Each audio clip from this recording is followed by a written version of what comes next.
Muy bien, para hablar y analizar este tema tenemos acá en nuestro programa al señor Oscar Campanini, él es el director ejecutivo de CEDIV. Le damos la bienvenida. Oscar, ¿cómo le va? Buenas noches, bienvenido a Dossier. Muy buenas noches, Mario, a ti y especialmente a la audiencia. Rápidamente para consultarle, en el reportaje se refería de que esto de la explotación del oro, en lo que se refiere a la minería, no le trae buenas ganancias a lo que es precisamente el Estado, pero es uno de los minerales principales, si no el principal, en lo que es precisamente la exportación.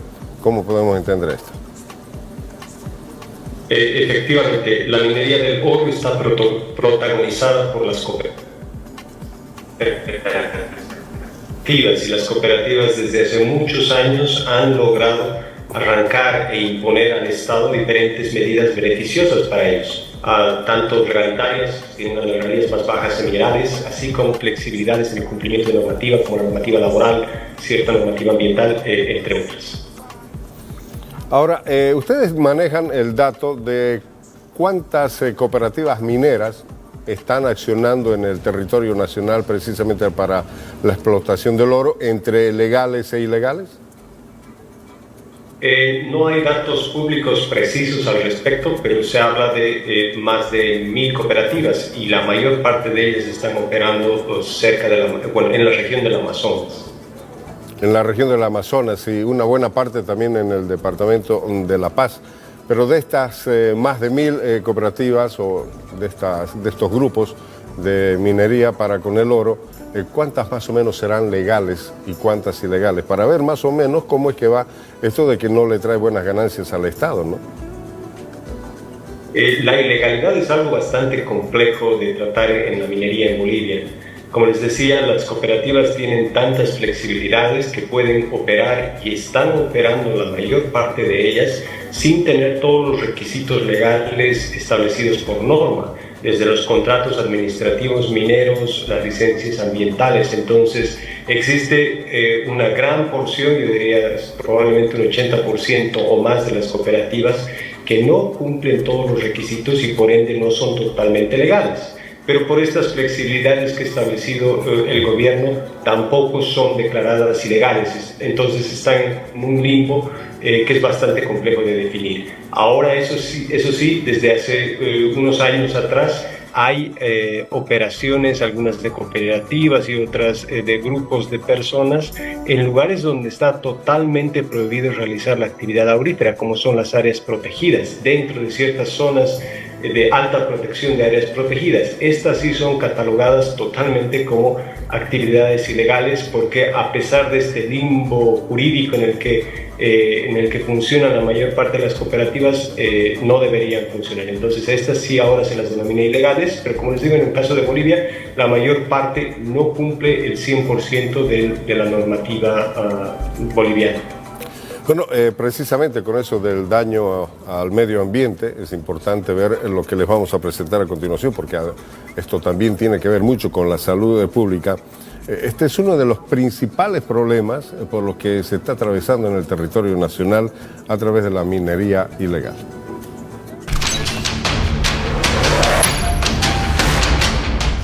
Son varios conflictos que presenta la minería ilegal, no solo económico, sino también social, político, pero quizás el más peligroso es el de la salud. Una investigación presentada por la Central de Pueblos Indígenas de La Paz es la última de muchas pruebas que confirman el daño medioambiental de la minería. Como hemos podido ver en el estudio, tienen niveles de mercurio muy por encima de lo permitido. Es urgente de que desde el Estado, desde las organizaciones mundiales referidas a salud como la OMS o la Organización Panamericana de la Salud, podamos conformar un equipo de manera urgente para poder realizar este monitoreo a los hermanos que ya están sufriendo las afectaciones. Esta contaminación se da principalmente porque muchos de las comunidades indígenas que viven en la ribera de los ríos no tienen acceso a un agua potable o por lo menos un agua que no esté contaminada. Muchas de estas comunidades consumen agua del río contaminado y eso tiende a que su salud va a ir agravándose. Desde que nació ella ha tenido ese problema. No habla, de sus 6 años ha caminado Yo bregaba con ella para empujarle en carrito, los dos le empujaba con mi otra hijita. He sufrido harto, pero no sé si será de eso o no sé.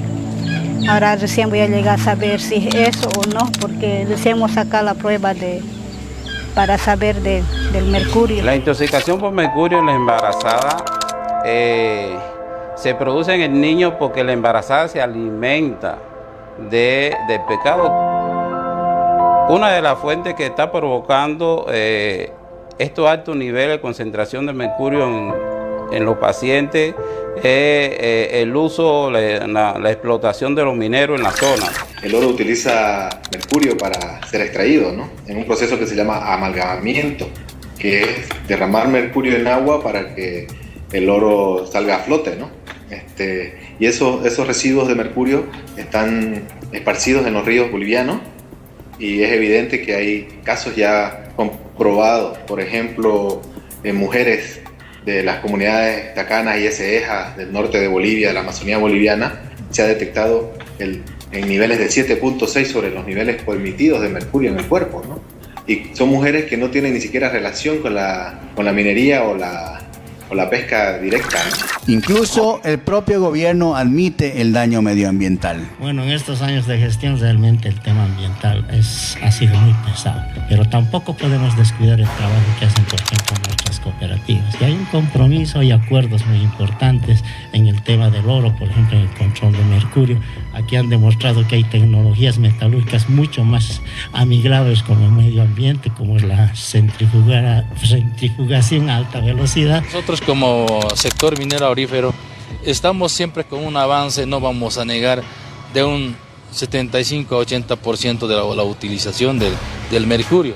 Pero no tenemos propuestas ni programas de nuestro gobierno central a través del Ministerio de Medio Ambiente para llevar adelante un programa especial para la reducción del mercurio. De acuerdo a la explotación aluvianal, vetas, el tema también de los cauces, el mínimo de la producción del oro.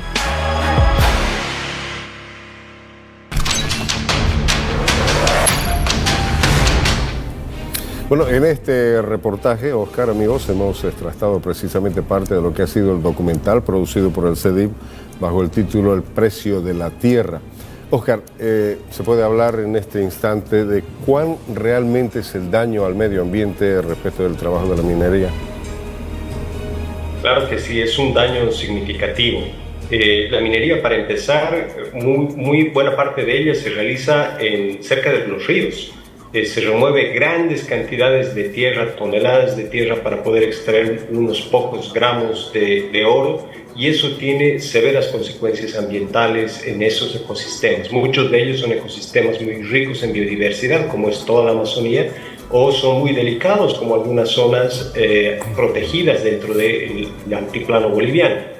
Ese es uno de los grandes impactos, pero el otro, que es el que de alguna manera ya se ha dado cuenta en el video, es el daño a la vida, tanto animales, plantas y principalmente a las personas. El mercurio es una de las principales sustancias tóxicas en el mundo, con severas consecuencias sobre el sistema nervioso, inmunitario y sistema renal, y es muy preocupante el daño que tiene especialmente en niños, porque esos daños pueden ser permanentes y afectar de por vida el desarrollo intelectual y por ende el desarrollo de sus vidas. Entonces, estas poblaciones ya se han verificado mediante diferentes estudios. Nosotros hemos realizado un estudio desde el anteaño pasado con la Universidad de Cartagena en Colombia y con TIOCAP, que da cuenta que la mayor parte de la población que habita en las cuencas del río Beni y del río Madre de Dios tiene niveles superiores al establecido por norma a nivel internacional de mercurio en el cuerpo. El máximo es 1 parte por millón y los promedios rondan entre 3 hasta 7 partes por millón.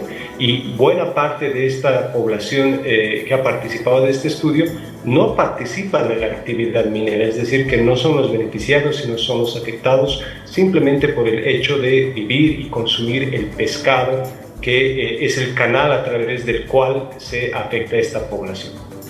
Oscar, el ministro de Minería en su momento refería la posibilidad de la extracción limpia de minerales, en este caso del oro, o sea, de una minería limpia. ¿Esto es posible? Sí, es relativamente posible. Es posible disminuir de forma considerable los impactos, pero eso es en teoría, y para eso tiene que haber una voluntad importante tanto de los actores mineros como del Estado. Para poner un ejemplo, existen unos recuperadores de mercurio desde hace muchos años atrás, impulsados por la propia cooperación internacional, especialmente la cooperación suiza. Invirtió mucho dinero durante muchos años para que los cooperativistas usen estos recuperadores de mercurio.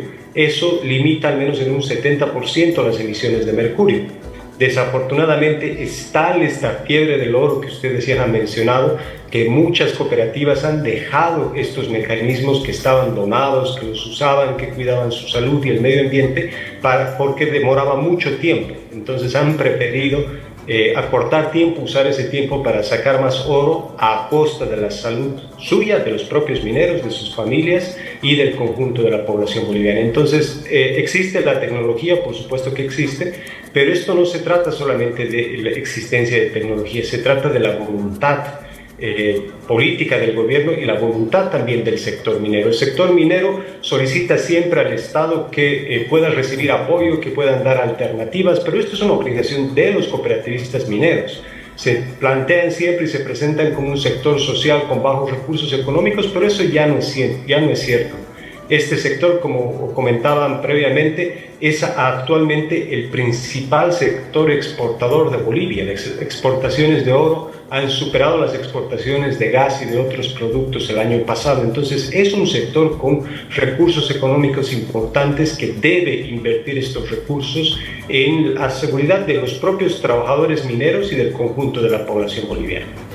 En una de las notas, precisamente uno de los dirigentes mineros refería que ellos tienen el uso del mercurio en por lo menos un 80% del uso del mercurio, esto que es tan dañino para el medio ambiente y la salud. Y dicen también ellos que el gobierno como que no da la colaboración correspondiente. Ahora, el gobierno también tendría que tener parte en esto, ¿no es cierto?, el control del uso del mercurio y de lo que es la explotación ilegal del oro. ¿Cómo puede accionar el gobierno de aquí en adelante para ver de que esto también vaya a ser frenado? El Estado tiene, para empezar, la obligación para controlar el mercurio. Desde el 96-97 que se aprobó la Ley de Medio Ambiente, tiene la obligación de controlar el uso, disposición, comercio y transporte de mercurio. No lo hace. Después firmó un convenio internacional, el convenio de Minamata, el 2015, que obliga a que Bolivia progresivamente elimine el uso del mercurio. Esto fue ratificado por norma, por ley. Tampoco lo implementó. Consiguió dinero de cooperación internacional, donaciones del Fondo GEF de Naciones Unidas para poder elaborar un plan que permita esa eliminación gradual del mercurio. Consiguió además varios millones de dólares para poder apoyar a las cooperativas a que hagan esa transición de tecnología. Esos proyectos fueron aprobados hace 2 y 1 año atrás y recién desde inicios de este año están arrancando. ¿Por qué razón? Simplemente por la falta de voluntad política del gobierno, por la presión política del sector cooperativista. El gobierno ha tomado algunas medidas, este Plan Nacional de Acción a inicios de año, hace poco ha aprobado un decreto supremo para controlar las importaciones de mercurio. Bolivia es el primer importador mundial de mercurio y el día de hoy, yo creo que ayer ha aprobado ya el reglamento de este decreto supremo. Entonces estas son algunas medidas iniciales. Esperemos que sean algunas medidas que sirvan para poder atender estos problemas, pero se necesita avanzar mucho, hay mucho que avanzar por delante para poder controlar estas importaciones de mercurio que están afectando a Bolivia y a nuestros países vecinos, porque se exporta ilegalmente. Bolivia es el canal de contrabando del mercurio a los países vecinos, para poder además también atender a todos estos problemas que está viviendo la población boliviana, que no recibe ni un centavo de esta actividad minera, sino simplemente daños que perduran por varias generaciones. Oscar, le consulto, a través del trabajo investigativo que han realizado ustedes en el CEDIV, ¿han podido identificar que el narcotráfico ya está presente también en esto de la minería ilegal?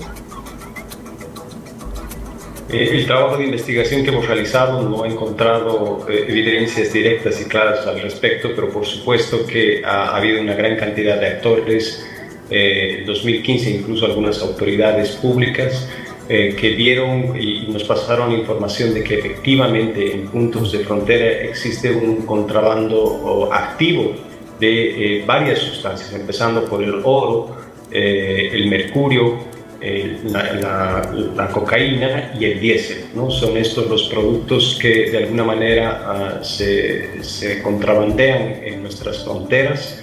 El estudio que realizamos en 2015 se concentró en la zona del Riberalta y Guayaramerí, pero también sabemos que la frontera con el Perú es una de las más permeables y es donde existe un mayor flujo de estas sustancias. Muy bien, Oscar, queremos agradecerle su presencia y su aporte a Dossier en este tema tan complicado para nuestro país, la minería ilegal. Gracias por estar con Dossier. Muchas gracias, Mario, y un gran saludo a la audiencia.